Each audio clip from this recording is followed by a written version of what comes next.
Yan guys, gabi na po pero nasa labas pa po kami kasi po maghahanap po kami ng charger ni mama kasi lobat na ang kanyang cellphone. Nasira ang charger ni mama.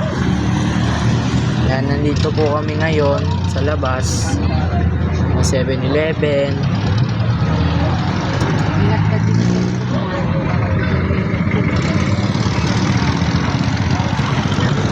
Dito po kami sa Umping.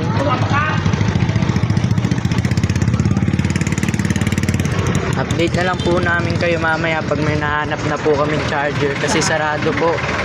Sarado na po ang mga tindahan kasi 8:36 na po ng gabi.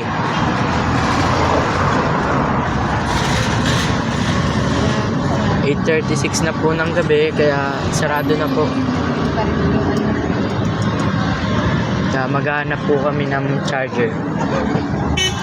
Nagpark po kami dito sa gilid kasi titignan po ni mama yun dun sa gilid. Doon. Pupunta po siya doon. Ngayon po si mama.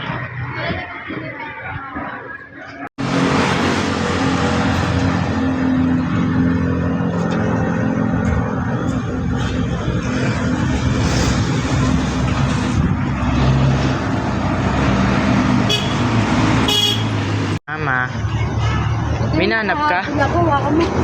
May nahanap na po si mama na charger niya sa iPhone. Tinesting mo? Oo, tinesting. Yeah. Ayaw kumana kasi kulo problema yung cellphone ko. Meron na po si mama nakita. Hindi na kami aangat ng Petron.